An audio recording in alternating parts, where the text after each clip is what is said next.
I realized I didn't give you guys a health update in a while. I'm on pain medicine throughout the day. So I'm doing better. I feel it in the morning because it wears off. And really the only thing really getting to me is the tops of my feet. About right here on my feet. When I put pressure or release pressure on them. So when I step. My wrist feels a little stiff, but nothing to call the inquirer about. In the morning it kind of loosens up throughout the day. We're hoping, I think we're on week 1 of this regimen from my doctor. Week 2, if we're not seeing significant improvements, which I kind of think we already are, we might have to do steroids injections. If you know us, that doesn't sound very natural, and that's definitely not plan A. We're gonna hope for the best. Before, it wears my ankles, which they feel fine, and the top of my feet, and wrists and fingers. So I feel like it's dissipating. Yesterday, I forgot my morning meds, my morning pain meds. I felt pain. We actually started freaking out because I felt some pain, thinking, oh my goodness, the pain medicine isn't working. But I didn't take it. That was a good sign that life was bearable. Look at this. Bulletproof cage. It's not bulletproof, it's rat-proof. This will be a big old cage fight for these chickens. Look, I dare the rat to even try. You can't even get, we won't even get a mouse in here. It looks like, Lily, this might get done today. We got the floor and the doors. Anyway, towards the end of the day, let me give you a tour of this and show you the keys to a bulletproof brooder. Joel Salatin style. Will. If you're new here or don't know what's going on, we had a rat take down 100 chicks. This is what the boys came to. Oh my An absolute massacre. Little holes in the side of these chicks. Not one alive. Some shoved in the corner over there. Some shoved in the corner over there. There's a big hole right there underneath the wall. The boys said they saw a rat. You came out here and there was a rat in there? Mm-hmm. And then we had my mentor Joel Salatin here, and we got hit. Apparently, rats are a thing, and we had him advise us on this. And one of his 2 suggestions is to fortify if it's going to be in one place, a static brooder to fortify it. So the thing about rats is that they can go through places that you can't imagine, and they can get through places you can't imagine. When we finally, got enough money together to build our real brooder, that's why we built it concrete floor, concrete lip up this high, so it is impregnable. If a rat goes through, if a rat goes through 6 inches of concrete, I'm probably gonna move out.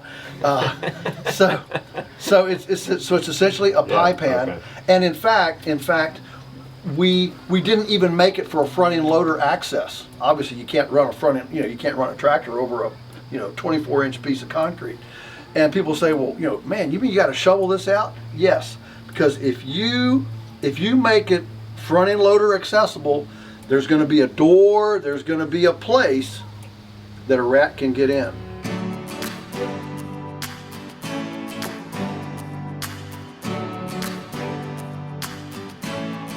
You got to be kidding me. What? There's no brush in there.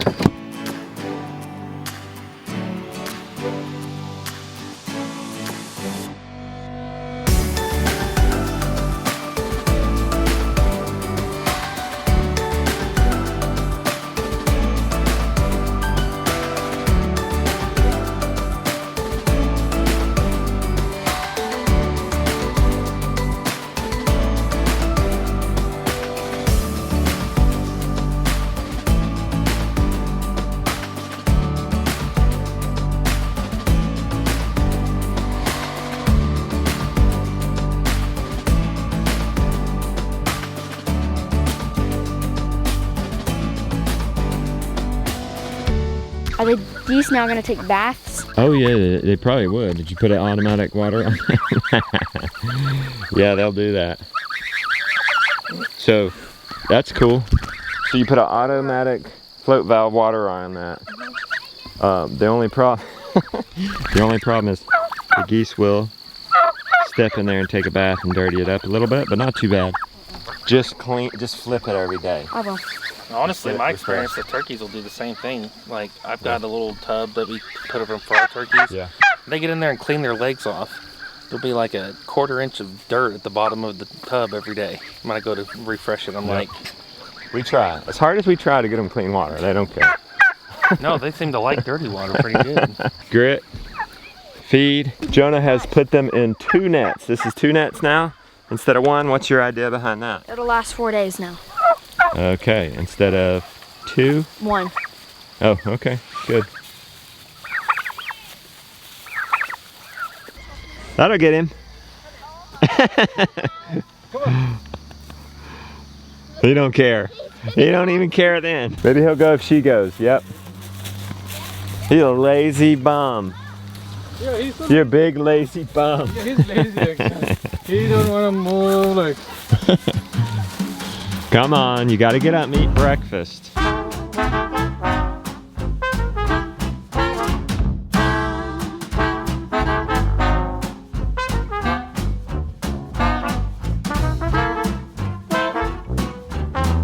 Good morning, Randolph. Good morning. How's the cage going? Well, we're wrapping this hardware cloth, and I don't think he's going to be able to chew through it. I don't think so. Look, it goes all the way down to almost to the bottom on both sides. Up and around that. It's a fortress on top. Fortress here in the front. I'm glad we got all glass doors because that door is pretty much taking up the whole front. How far do you think you'll get today? You got 10? Yeah, For I the got floor? the 10. You'll finish this, you'll get the 10 down. Think you'll Yeah. get the doors in? Yeah, I might get the doors. I don't know. It'll be Wow. close, I guess. Okay, it'll be close. I'm gonna give them a tour when we get the doors in. Randolph has found the hole where he's been digging. We're going to have to assassinate that booger. I know. That's ultimately what we got to do is eventually Yeah. get him. Look at there. Oh wow, that's fresh. I believe you done that last night. Wow. That might not even been here yesterday.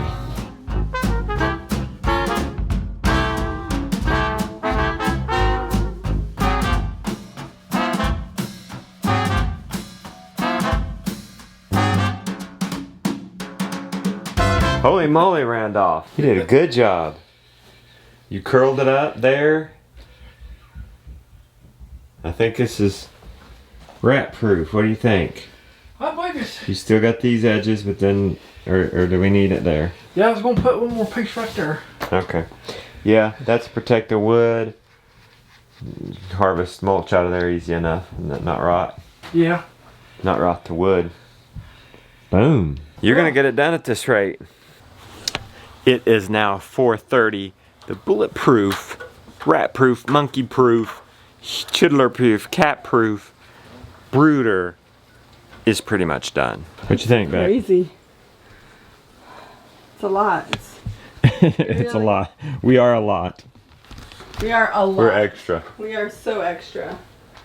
We can't just do a little bit. We gotta do a lot Putting all the time. He's putting steel wool down in there in those gaps. Okay. Gonna put a screw in so it'll be half as big. Is this Mama Rhodes approved? Yeah. We're gonna keep it to where we have nothing here because we want to bend over and be able to do inside of there. Yeah. But we will have a mobile step Okay. for the kids and whatnot. Yeah, I mean. And I guess for me, for getting in there. But it needs to be moved because it's going to be easier to get material out with nothing here. It'd be a great idea to put a shelf up there, but it would It would. block light because we're going to have a sunroof, y'all. I would say the 4 keys to a bulletproof brooder are, let's think about the roof.